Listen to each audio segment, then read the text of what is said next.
Reino protoctista, algas e protozoários, dois grupos de organismos extremamente importantes e que devemos saber. Se você está a fim de aprender, não sai daí que o professor Marcelo vai te explicar.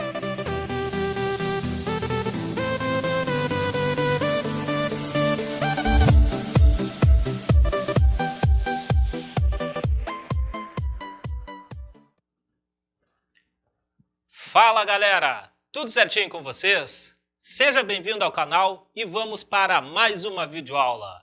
Hoje nós vamos falar de reino protoctista, que corresponde a algas e protozoários, os conteúdos mais fascinantes e extremamente importantes para o nosso conhecimento.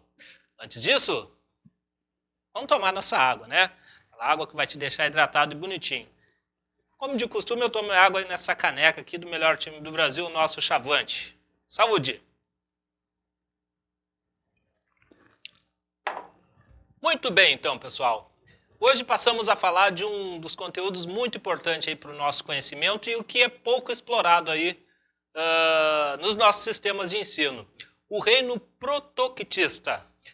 Anteriormente, esse reino era chamado de protista, porque estavam só os protozoários incluídos nesses grupos aí. A partir de alguns anos para frente, essa nomenclatura mudou e passou a ser chamado de protoctista. E quem entrou nesse grupo aí? Entraram as algas, né, para compor esse reino. Então as algas que anteriormente eram classificadas dentro das plantas, hoje não fazem mais parte das plantas, e sim fazem parte de um novo reino chamado de protoctista, ok? Interessante, né? A gente conhecer as algas, tem diversas funções, né? Tem diversos benefícios para nós, né? Para o ecossistema. Então não é uma coisa que é esquecida, é muito importante a gente entender as algas, assim como os protozoários também, que são organismos pequenos, unicelulares, mas que também tem uma série de importâncias aí para o nosso ecossistema também, como a base da cadeia alimentar, assim como causando problemas de saúde pública. Ou seja, tem alguns protozoários que causam doença para o homem, e doenças extremamente sérias, que podem levar o indivíduo à morte. Então é interessante que a gente saiba que a gente estuda da melhor forma esses dois grupos aí, de protoctistas, que são as algas e os protozoários. Beleza, gente? Já fica atento aí, já fica esperto. Bom, olha só. A gente precisa entender as características dos grupos, né, para ir comparando com o que nós já estudamos. Por exemplo, é o primeiro grupo de seres vivos eucariontes. Eu vou até pegar uma caneta vermelha aqui, tá? Uma canetinha vermelha, e vou sublinhar esse eucarionte aqui, tá? Porque é muito importante mesmo. Primeiro grupo que passa a ser eucarionte, ou seja, o primeiro grupo que apresenta um envoltório nuclear, aquela estrutura que individualiza o núcleo dentro da célula. É o primeiro grupo. Marcelo, e o Monera, que eram as bactérias? Monera não, Monera era procarionte. Se a gente entender, a gente vai ter essa diferença bem marcante, né?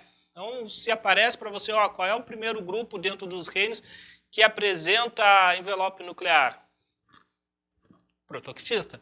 Tá? Então, todos aqui dentro, tanto alga quanto protozoário, eles são eucariontes.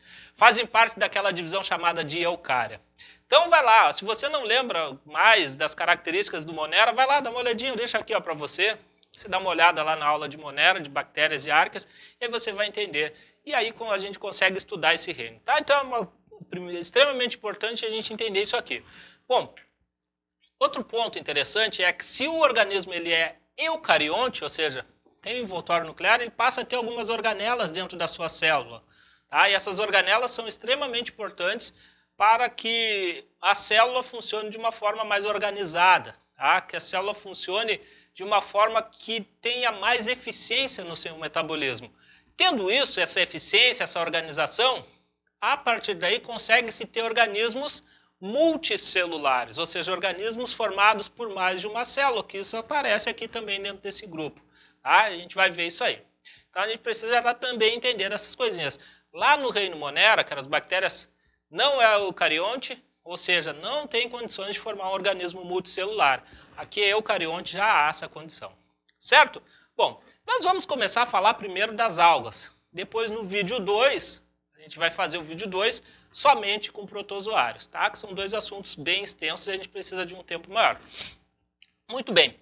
As algas, pessoal, têm características próprias, tá? Características que são peculiares ao grupo das algas. Quais são elas? Eucariontes. Ah, Marcelo, mas você falou que eucariontes são todos protoctistas. Sim, são todos. Tá? Mas a gente vai ver que essa característica ela é semelhante aos protozoários, mas outras não.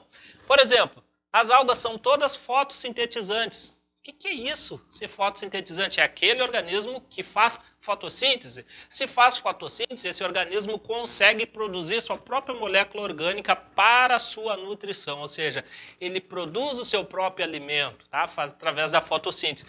E todo organismo que faz isso, que pega a molécula inorgânica e transforma em orgânica, que produz o seu próprio alimento, nós chamamos de autótrofos, ou seja, as algas são autótrofas fotossintetizantes. É outra característica que é só da alga. Tá? E elas podem ser uni ou multicelular. O que quer dizer com isso? Elas podem ser formadas por uma única célula ou podem ser formadas por um grupo de células. Uni ou multicelular. As algas multicelulares são chamadas de algas filamentosas, tá? E as unicelulares são as algas que são formadas apenas por uma célula. E todas as algas têm parede celular com sua base em celulose, tá? Que é a mesma parede celular que tem nas plantas. O que serve a parede celular? Serve de proteção para a célula, ok? Quanto ao habitat dessas algas, o habitat, as algas, se a gente observar, ela tem uma plasticidade de habitat muito grande, tá? Ela tem um arco muito grande de habitat. Por exemplo, ela pode viver no ambiente marinho, no mar, que é água salgada, no ambiente de água doce, que assim, apesar dos dois serem ambientes aquáticos, tem uma diferença muito grande aí pela questão da salinidade. E essa questão da salinidade da água influencia no controle osmótico da célula, tá? Ok? Então é uma diferença grande, apesar dos dois serem marinhos. Tá?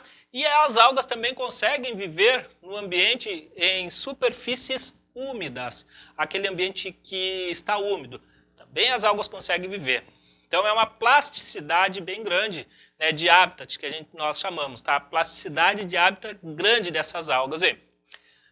Falando um pouquinho das algas unicelulares, tá? Qual que é a importância dessas algas unicelulares? Você deve estar se perguntando, por que eu tenho que estudar uma alga unicelular que eu não vejo, que eu não sei o que? Bom, gente, olha só a importância que tem esse grupo. Destaco aqui produção do gás oxigênio, tá? Do gás O2. A maior parte do oxigênio que nós respiramos, pessoal, ele é oriundo das algas, das algas unicelulares que vivem na superfície dos mares e dos rios. Tá? E aí o povo fala às vezes, né? Bom, a Amazônia é o pulmão do mundo.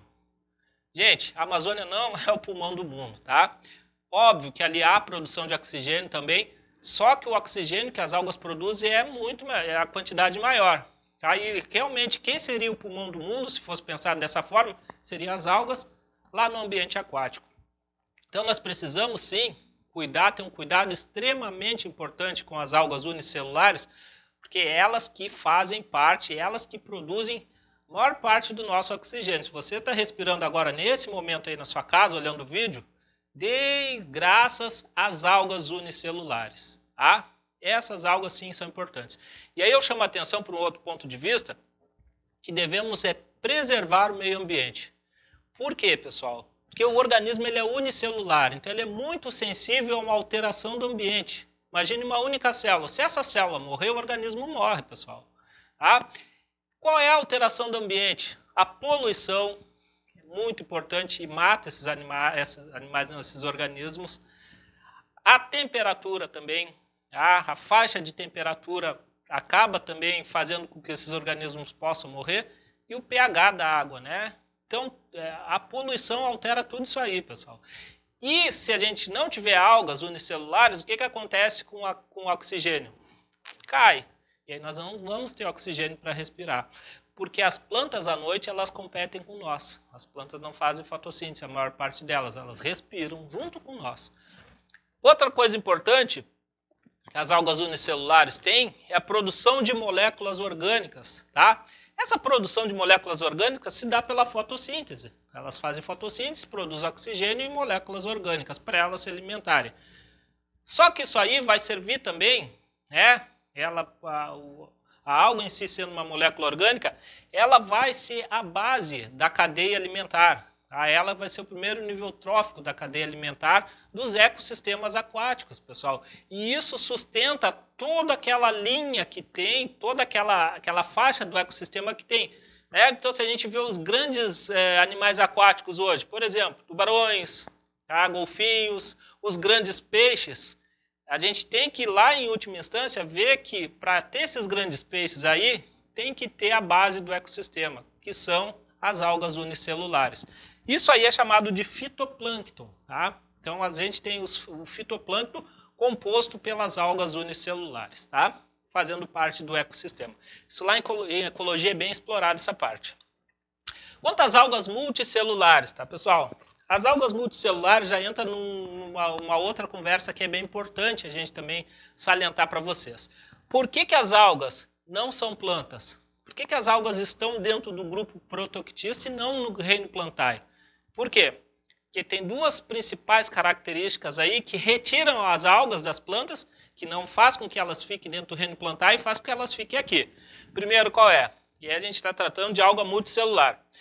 Elas não formam tecidos especializados. O que é um tecido especializado? Um tecido especializado em condução de seiva, que tem na planta, um tecido especializado em fotossíntese, que tem na planta, outro tecido especializado em sustentação, em preenchimento, um tecido especializado em dar origem a novas células. Isso não existe nas algas, tá? Então as algas não formam tecidos verdadeiros ou especializados, que a gente chama. Isso fez com que ela saísse do reino Plantae.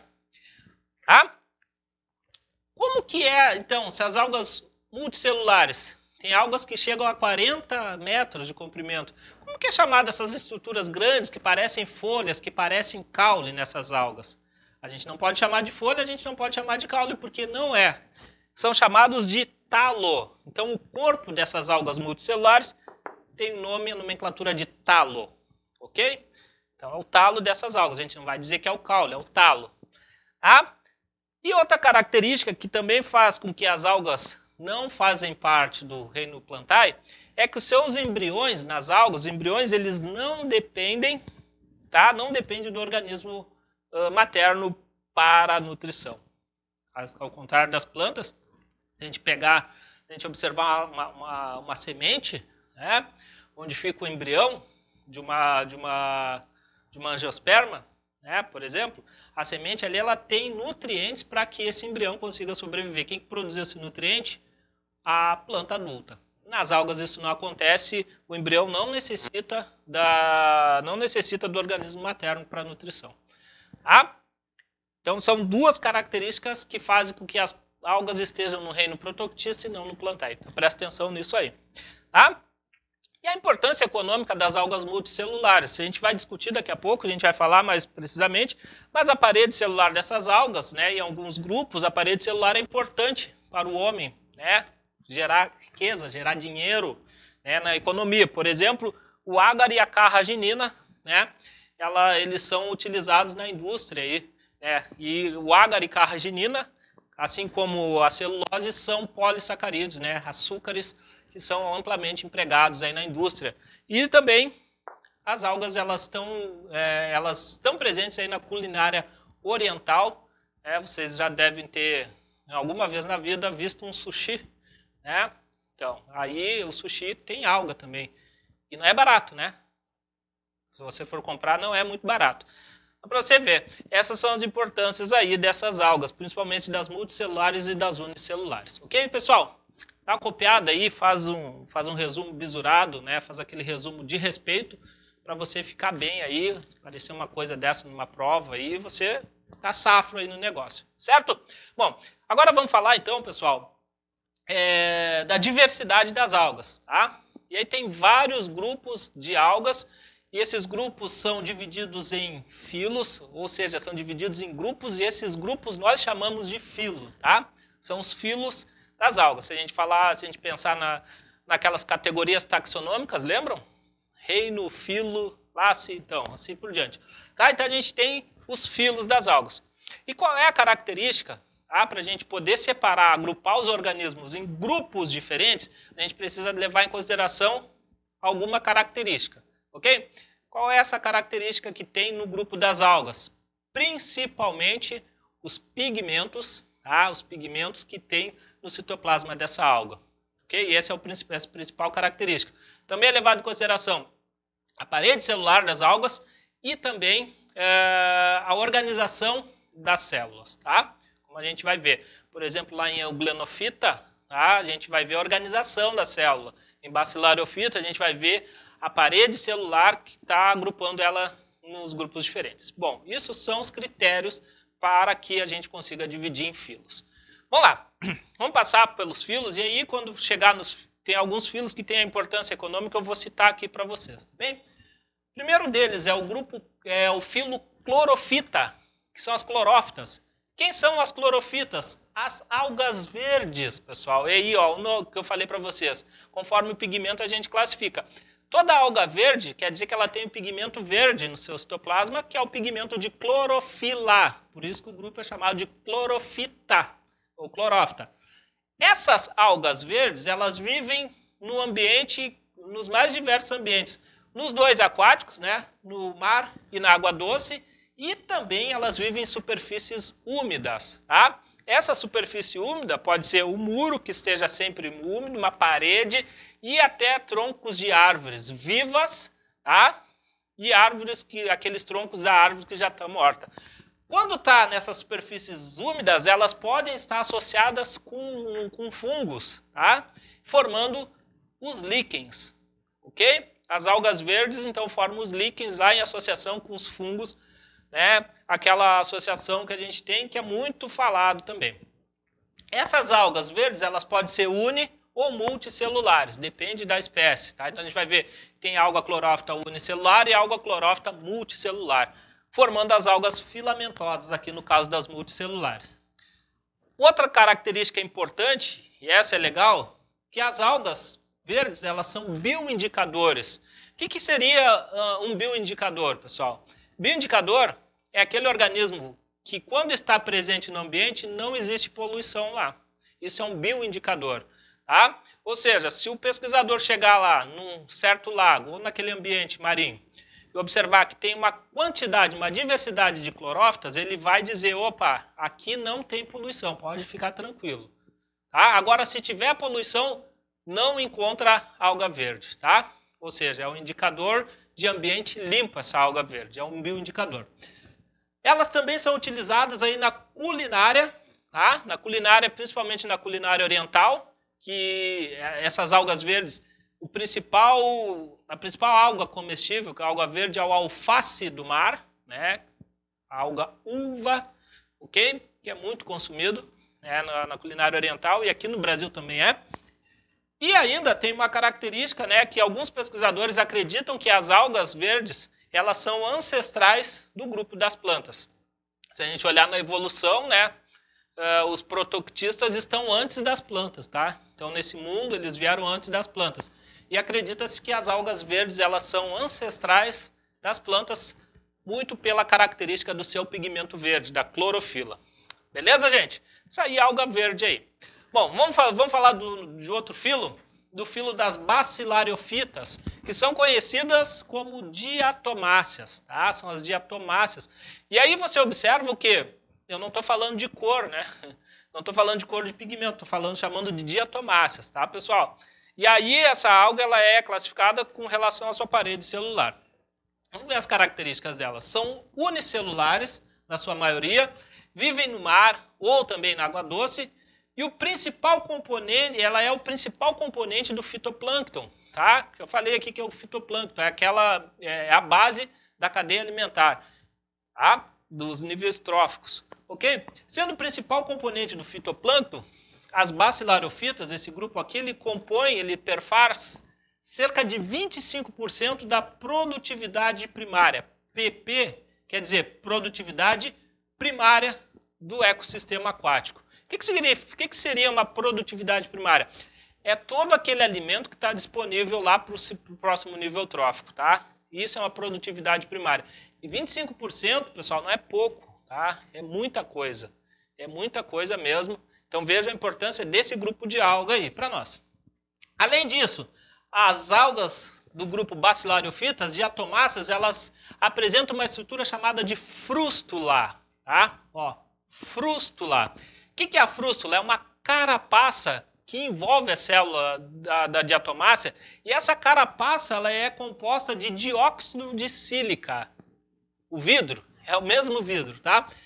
Essa carapaça é extremamente resistente. Se é de sílica, dióxido de sílica, ela é resistente, tá? E essa carapaça, na volta da diatomácea, enquanto ela está viva, ela está bonitinha ali com a carapaça. Mais uma hora, esse organismo vai morrer, a diatomácea morre, e essa carapaça ela vai para o sedimento, vai para o fundo do lago, para o fundo do oceano. Ao longo dos anos, pessoal, o acúmulo, né, dessas frústulas, dessas carapaças, elas vão formar um sedimento chamado de terras de diatomáceas, ou diatomito, que antigamente era utilizado para construção de casas, né, construção de moradias pelos antigos. Hoje não é mais, tá, pessoal? Mas era muito utilizado e aí forma um material poroso, tá, dessas terras de diatomácea. Hoje qual é o emprego que tem? Onde que é empregado esse material? Na produção de filtros, tá? Os filtros são produzidos com as terras de diatomáceas. O que é isso? Terras de diatomácea ou diatomito? É o acúmulo dessas carapaças que são produzidas pelas diatomáceas, tá? Então é uma importância, né? E é uma coisa bem legal e muito importante aí. Certo? Bom, passando para o outro grupo de algas, o filo Chrysophyta ou Chrysophyta. São as algas douradas. Ó, estou falando de cor novamente. Então, olha só, as algas douradas. Por que a alga dourada? Porque realmente ela tem uma coloração dourada brilhante. É muito bonito de ver, né? Essas algas, elas são unicelulares. Elas podem formar colônias, tá? Colônia é um agrupamento desse grupo de algas aí. Vive no ambiente marinho e de água doce também. Faltou o doce aqui, só botei água. E ainda elas formam, junto com as diatomáceas, elas formam o fitoplâncton, né, que é a base da cadeia alimentar. É importante também aí para o nosso ecossistema, então nós temos que levar em consideração e preservar esse grupo de algas. Certo? São as algas douradas, as crisófitas ou crisophytas. Passando aqui para o outro grupo, bem importante, agora a gente tem o filo Phaeophyta. Phaeophyta, ou as feófitas, que são as algas pardas. Aí a coloração dela é parda, é um marrom escuro. Ah, isso quer dizer feófita, tá? Marrom, fitas algas, marrom escuro. A gente tem as algas pardas. A maioria delas é multicelular. Tem um pequeno grupo que é unicelular, mas a grande maioria esmagante é multicelular. E aí tem uma coisa bem legal desse grupo de algas, tá? Eu já vou falar para vocês. Elas vivem no ambiente marinho, tá? Quase que exclusivamente no ambiente marinho. E aí a gente chega nessa característica, o talo delas, tá? O talo dessas algas são talos gigantescos, muito grandes, tá? E esses talos gigantescos, grandes, eles se assemelham aos caules, às folhas e às raízes das árvores, tá? Só que isso está debaixo d'água, lá embaixo da água, lá no oceano.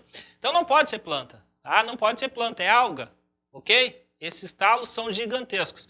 E esses talos, eles podem chegar até 40 metros de comprimento nesse grupo de alga aqui, tá? Formando o que nós chamamos de florestas submersas, tá? Eles formam grandes florestas embaixo da água, tá? As florestas submersas. É muito legal de ver isso aí também. Ainda, pessoal, esse grupo de algas, né, grupo das feofitas, algas pardas, em algum momento eles costumam aparecer na beira da praia, né? Na beira das praias tropicais, aparecem quando tem muita alga, a maré leva elas para a beira da água, e aí parece aquelas folhas velhas de árvore, né? As folhas já marrom. Na realidade, aquilo não é folha de árvore, aquilo é a alga parda que está ali, pelo excesso de água, e a alga que já morreu, né? E a maré trouxe ela até a beira da praia, tá? Nas praias tropicais, então, aqui no Brasil costuma aparecer. Aquilo ali geralmente é a alga do gênero Sargassum, que a gente encontra aí nas nossas praias, né? litoral tropical. Ok? Ainda outra coisa legal, importante dessa alga, é que ela é amplamente utilizada na culinária oriental para produzir o sushi. Tá? Então, se você já comeu o sushi, você sabe que aquele material que envolve o arroz e o peixinho ali no meio, aquilo é a alga, né? O pessoal chama. A alga, ela é desse grupo aqui, das algas pardas. Se você lembra, você vê que aquilo é um marrom escuro, tá? É a alga parda, é uma feofita aí que o pessoal utiliza. E, por sinal, não é barato, né? Então, veja aí. É uma importância econômica aí que movimenta a economia, dinheiro para o povo, né? Seguindo aí, nós temos depois o grupo de algas, né? O filo Rhodophyta ou Rhodophyta. Quem são esses grupos aqui? Vou até sublinhar aqui, esqueci. São as algas vermelhas. Algas vermelhas, tá, pessoal? E realmente esse grupo de alga é bem avermelhado, é um vermelho chamativo, muito bonito de ver. Tá? São as algas vermelhas, ok? Esse grupo de alga, na maioria, são multicelulares, tá? Ou seja, um grupo de alga que tem mais de uma célula, formam as algas filamentosas. Elas vivem no mar ou na água doce também. E aí a gente parte para uma questão que é bem importante desse grupo de algas, né, que é a sua importância econômica. E essa tem uma importância bem grande, gera muito dinheiro, né, muita riqueza para quem trabalha, obviamente, com esse grupo de algas. A sua parede celular, a parede celular desse grupo de alga vermelha, ela é vermelha porque tem pigmento vermelho, tá? Por isso que ela é vermelha. Lá na sua parede celular, além da celulose, tá, existem outros 2 polissacarídeos compondo essa parede celular, que é o agar e a carragenina. Tá? São outros 2 polissacarídeos que são bem empregados na indústria aí, culinária, na indústria farmacêutica. Tá? O agar, pessoal, é utilizado para a produção de meios de cultura para laboratórios. Se você for estudar aí no curso superior na área das biológicas, certamente você vai fazer uma disciplina chamada de microbiologia, onde o pessoal utiliza uma placa de Petri para semear, né, fungos e bactérias, ou seja, para fazer um crescimento ali de bactérias e fungos. Nesse local da placa de Petri, onde semeia as bactérias, existe um meio de cultura, que é o agar. Tá? Então, o agar é para fazer meio de culturas aí para os laboratórios. E ainda o agar é utilizado como espessantes, tá? Alguns espessantes. Por exemplo, quando você vai no mercado e compra aquela geleia, ela tem aquela consistência, né? Ela é consistente porque na indústria eles fazem adição de espessantes. Esses espessantes, a maioria deles é tirado da parede celular das rodófitas, certo? E ainda a carragenina, que é um outro componente da parede celular, ela é utilizada como estabilizantes e como clarificantes também da indústria alimentícia, nos alimentos, tá? Além disso, a carragenina ela é utilizada nas próteses dentárias para fazer o molde, né, da arcada dentária do cidadão para depois fazer a prótese. Ok? Essas são... E aqui, gente, esse grupo de alga tem uma importância muito grande econômica. Certo, pessoal? Beleza? A gente tem mais 2 grupos de algas para ver, né? E então eu vou apagar o quadro e vou colocar esse grupo de algas aí para a gente falar desses outros 2 grupos e partir para a reprodução das algas. Certo? Não sai daí que eu já volto. Beleza, então, pessoal, já voltamos. Olha, foi rápida a transição, né? Ó, viu como o quadro muda rapidinho, né? Toque de mágica aí a gente mudou o quadro, tá beleza? Bom, gente, então, seguindo a nossa aula, a gente vai falar dos outros 2 grupos que faltaram ali, dos filos das algas, né? A gente tem agora para falar os dinofita e os euglenofita, tá? Os 2 grupos aí, e depois a gente vai partir para a reprodução das algas. Muito bem, então, pessoal. Olha só, o que a gente precisa entender, então, agora desse grupo aqui, os dinofita, o filo dinofita, que são conhecidos como dinoflagelados. São muito importantes esses organismos aí. Você vai ver que tem uma grande relevância e que cai bastante nas nossas provas aí, coisas relacionadas a esse grupo aqui de algas, tá? Dinoflagelado quer dizer o quê? Que esses grupos, esses organismos têm 2 flagelos, tá? Utilizados para locomoção. Por isso que são chamados de dinoflagelados. Eles são todos unicelulares, a maioria de vida marinha, água salgada, eles, assim como os outros grupos, as bacilharofitas e as crisófitas, eles também são os principais componentes do fitoplâncton, né, que é esses organismos importantes para o ecossistema, né, que forma a base da cadeia alimentar aquática. Também esse grupo é importante para formar o fitoplâncton. Eles podem viver em simbiose, né, ou seja, em uma relação harmônica com outros organismos, principalmente com os quinidários. Tá? E aí nos quinidários eles têm aquele efeito de bioluminescência, ou seja, os quinidários brilham quando tem esses organismos juntos. Tá? Ele fornece a bioluminescência, o quinidário, como é transparente, igual às águas vivas, eles brilham e é muito bonito. Tá? E ainda, os dinofitas eles podem ser predadores, tá, pessoal? Eles podem predar outros protozoários. Olha que interessante, né? Então já atuam até como predadores. Tá? Então só para a gente dar uma relembrada, todos, se eles são fitoplâncton, eles fazem fotossíntese, tá? Ou seja, eles são autótrofos. Quando eles são predadores, eles não fazem fotossíntese, eles são heterotrófos também. Tá? Só para abrir o olho nessa questão. Bom, o que eu considero que eu julgo mais importante desse grupo aqui ainda é essa questão aqui, ó, deles poder causar o evento chamado de maré vermelha. Tá? Maré vermelha, pessoal, é um evento ecológico que é muito prejudicial para um ecossistema. Tá? Que caracteriza isso? Ó? É o acúmulo de certos organismos e certas espécies, tá? Num determinado local. Tá? Como que ocorre esse acúmulo? Precisa ter disponibilidade de nutriente e uma temperatura ideal. E aí eles vão acumular tudo em um único local. Só que esses organismos, alguns certos grupos de organismos que causam maré vermelha, eles, no seu processo de metabolismo, resultado do metabolismo celular, eles produzem toxinas. Tá? E essas toxinas, elas são prejudiciais para quem vive naquele ecossistema. Por exemplo, as toxinas elas vão matar os peixes e outros animais que vivem por ali. E também pode até intoxicar o homem se ele chegar perto daquele local. Tá? O evento de maré vermelha. Então, isso é um evento muito predatório. Predatório não, um evento muito ruim para o ecossistema, para aquele local ali, né? Porque vai afetar toda aquela fauna que existe ali, vai matar os animais, tá? E isso é muito ruim. Quando acontecem esses eventos de maré vermelha, os pesquisadores são deslocados para esses locais para tentar conter isso. Ok? Então, maré vermelha, tá? E o nome é vermelho porque esses organismos aqui que causam maré vermelha, eles têm pigmentos vermelhos. Até pouco tempo atrás, eles eram chamados de pirrófitas. Tá? Hoje não se chama mais. Tá? Porque causa maré vermelha.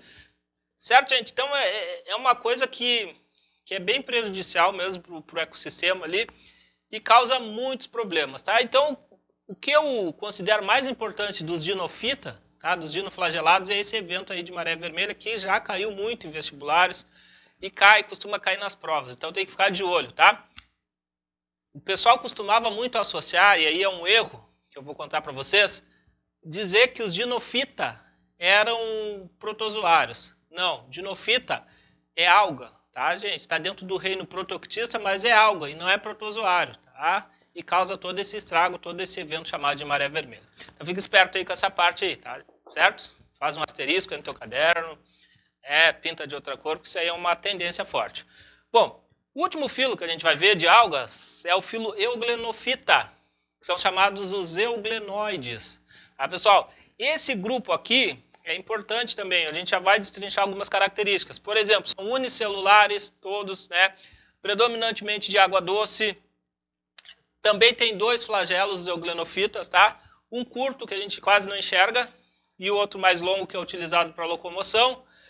Eles podem ser fotossintetizantes, aqueles que fazem fotossíntese, são autótrofos, produzem seu próprio alimento, ou também pode ser heterotrófos, tá? Não fazem fotossíntese e precisam fagocitar outros organismos para obter energia. Então já tem uma certa plasticidade quanto à questão de ser autótrofo e heterótrofo.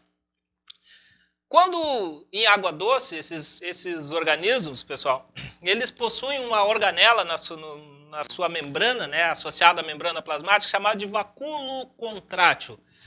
Esse vacúolo contrátil é muito importante porque ele faz o quê? Ele retira o excesso de água de dentro da célula dessa alga. Tá? Na água doce, por exemplo, pessoal, quando o organismo está na água doce, a concentração salina no citoplasma dele é maior em relação à água doce. E aí a gente precisa entender da osmose. Onde que o meio está hipo e está hipertônico? O meio está hipertônico dentro da célula do protozoário, da alga, por exemplo, aqui o euglonofita. A tendência é que a água entre, né? E isso vai acontecer. Vai encher d'água por osmose essa célula aqui. Como que faz para tirar a água? Através do vacúolo contrátil, ele bomba a água para fora. Essa organela aqui, ó, ela está aqui no esquema, ela parece um exaustor, tá? Aquele exaustor que retira fumaça, calor, ela funciona assim, retirando a água. Outra coisa importante, que alguns apresentam ocelos. Ocelos. Serve para que um ocelo?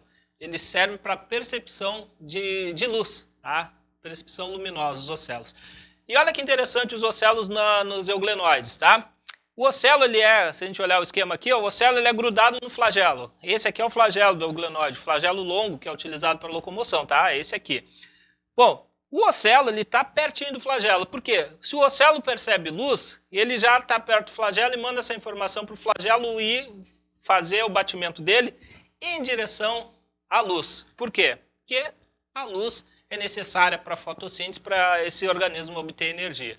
Tá? Além do flagelo, a gente tem o vacúolo contrátil, que é essa região aqui, ó, que vai retirar o excesso d'água, o núcleo, tá? O núcleo com som envoltório, já que ele se trata de um organismo eucarionte, e os plastos distribuídos no citoplasma para fazer a fotossíntese, tá? Esses aqui são os euglenoides, ok? Então vejam que essas características aqui, principalmente desses dois grupos, tá? E mais do euglenoide, já é uma característica que já está destoando um pouco das características principais das algas, tá? E acredita-se que esse é um precursor dos protozoários também. Tá certo, gente? Então tá. Quanto aos grupos, né, de algas, são esses, tá? Os principais nós estudamos aqui. Tem mais, né? Mas a gente pegou os principais que têm características aí que possam cair na prova e que possam, características que são importantes também para o homem, para o ecossistema. Certo? Esses grupos aí. Bom, o que a gente precisa para finalizar as algas agora é estudar a reprodução das algas. Como que as algas se reproduzem? Se reproduzem por duas formas, tá, pessoal? Uma reprodução que pode ser assexuada, é aquela em que não há troca de material genético. Como resultado da reprodução vão formar clones, coisas idênticas. E a reprodução sexuada, onde há a troca de material genético entre os organismos, isso por consequência vai levar a uma variabilidade genética, tá? Então a gente tem aí esses dois tipos de reprodução. Vamos falar um pouquinho da reprodução assexuada. Ela acontece de duas formas. Em organismos unicelulares, essa reprodução ela vai acontecer por divisão binária. O que é a divisão binária, pessoal? De um organismo ele parte ao meio e forma dois, tá? Ele se divide ao meio. Certo? Isso é uma divisão binária.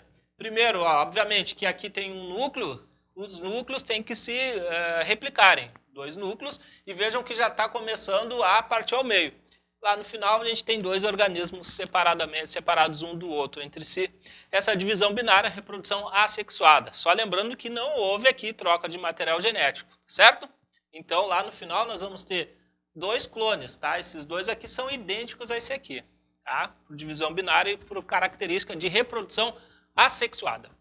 A segunda reprodução assexuada acontece naqueles organismos em que são multicelulares. Tá? Se o organismo ele é multicelular, é complicado fazer a divisão binária de um organismo maior, um organismo grande. Então o que acontece? Tá? Isso aqui é uma alga filamentosa. Tá, pessoal? As algas multicelulares podem ser chamadas também de algas filamentosas. Essa alga filamentosa, ó, esse aqui é o filamento adulto, ok? Vejam que certos grupos de células desse filamento adulto podem se diferenciar numa estrutura chamada de zoósporo. Essa estrutura chamada de zoósporo, ele se desgruda do filamento, cai no ambiente aquático e vai procurar o sedimento, onde esse zoósporo vai se fixar no sedimento e a partir do sedimento ele vai fundar um novo filamento. Vai surgir um novo filamento a partir do zoósporo. Tá? E esse filamento ele vai crescer e tornar-se um filamento adulto. E isso continua formando os filamentos, continua nesse ciclo.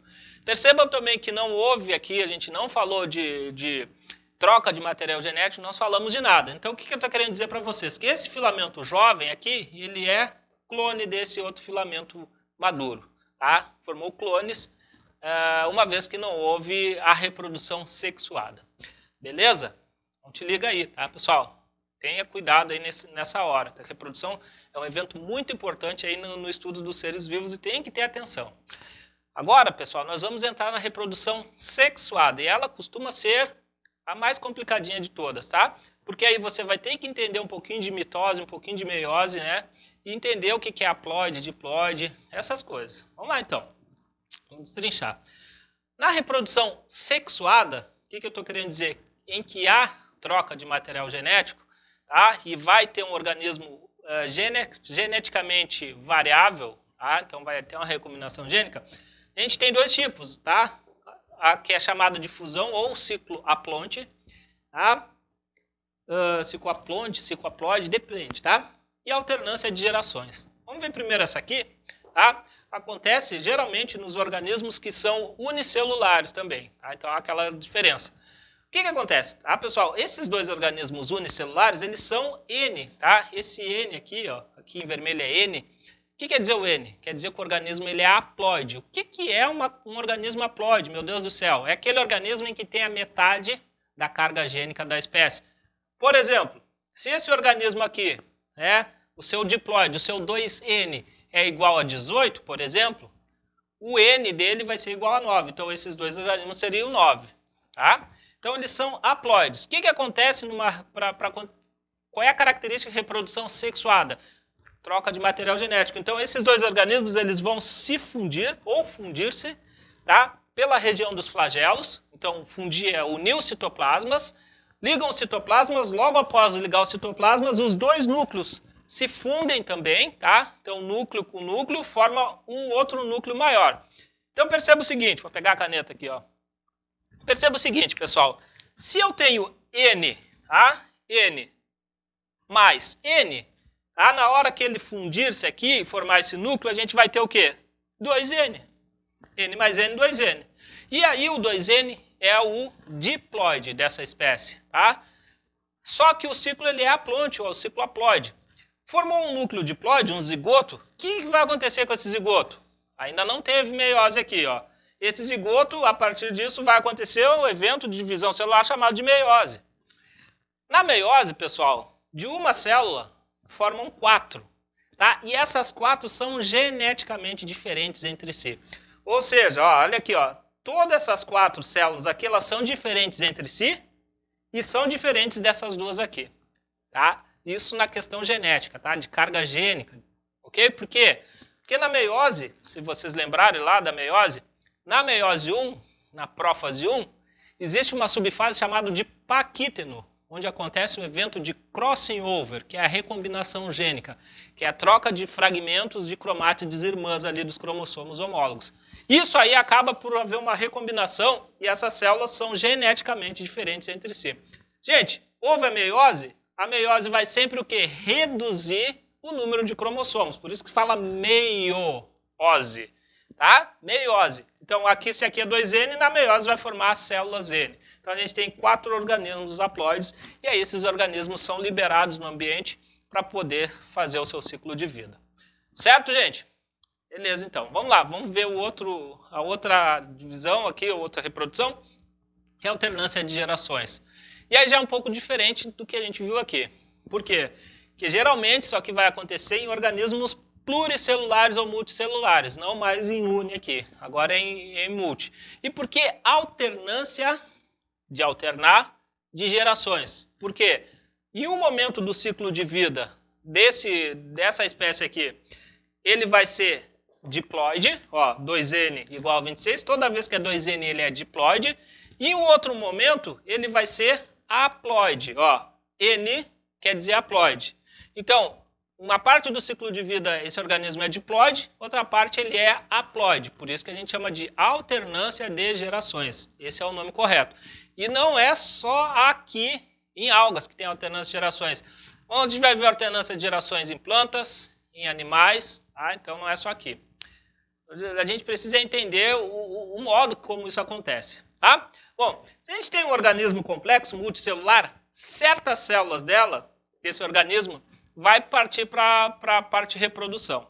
Então, por exemplo, a gente partindo daqui, ó, essa estrutura é chamada de esporócito. O esporócito sempre vai ser 2N, ou seja, sempre vai ser diploide. Tá? E algumas células desse esporócito vão sofrer meiose, olha só de novo, meiose, e vão formar os esporos. Olha só que interessante, o esporócito é diploide. Se sofreu meiose, os esporos vão ser o quê? Só podem ser haploides. Por quê? Por quê, Marcelo? Porque meiose vai reduzir a metade da carga gênica. Esse aqui é diploide, esse aqui vai ser haploide. Tá? Então os esporos são haploides. Esses esporos, eles vão cair no ambiente, vão sair no ambiente aquático e vão encontrar o sedimento. Lá no sedimento, esses esporos, cada esporo vai formar um outro organismo, tá? Multicelular também. Vai germinar um outro organismo multicelular, que é chamado de gametófito. Então a gente tem 2 gametófitos. O gametófito ele só pode ser haploide, porque o esporo que deu origem a ele é haploide, não teria como ser outra coisa. O que acontece? O que produz no gametófito? O gametófito vai produzir gametas. A gameta é célula reprodutiva. Gente, os gametas são produzidos a partir do gametófito. Tem como ser outra carga gênica? Não, o gameta só pode ser haploide também, porque o gametófito é haploide. Tá? Produzir os gametas, o que acontece? O gameta, eles vão se encontrar, os 2 gametas, olha aqui, ó, encontram-se. Há um processo de fusão e logo após uma fecundação. O que é a fecundação? Os 2 núcleos desse gameta se encontrar. Bom, se o gameta é N, o que eu já falei para vocês? N mais N é o quê? 2N. Então a gente coloca aqui, ó, N mais N vai dar 2N. Então juntou os 2 gametas, N mais N deu 2N. Formou de novo um núcleo diploide, que a gente chama de zigoto, e esse 2N do zigoto é igual a 26, tá? Porque a gente deu números aqui, ok? Esse 26, a partir desse zigoto, vai formar um esporócito adulto, tá? Certo, gente? Vejam então que alternou as gerações, tá? Então, para ficar legal, para você não esquecer, o esporócito é sempre diploide, vai originar esporos. A partir de qual tipo de divisão? Meiose. O gametófito, olha o nome, gametófito, vai formar o quê? Gameta. Tá? O gametófito vai ser sempre o quê? Haploide. Tá? O que o gameta vai ser? Também haploide. Para, no passo seguinte, ao ver a fecundação, juntar os núcleos e formar um zigoto diploide, que vai dar origem ao esporócito. Certo, gente? Então, o que eu falei para vocês a gente precisa lembrar ali de algumas coisas, né, para entender a reprodução. Principalmente o processo de mitose e meiose aí, que é bem importante nesse momento. Ok? Nós vamos gravar o vídeo 2, tá? Então não esquece de assistir a parte 2 dessa aula, que a gente vai comentar sobre os protozoários, certo? A gente fica por aqui nessa aula, né, de algas. É isso que vocês precisam entender, é isso que vocês precisam ter noção. Nos vemos no vídeo 2 aí. Deixa um like aí para a gente continuar produzindo essas aulas e põe nos comentários sugestões de aulas para a gente fazer isso para você, tá bem? Um abraço, ótimos estudos, tá? Sejam felizes e até a próxima!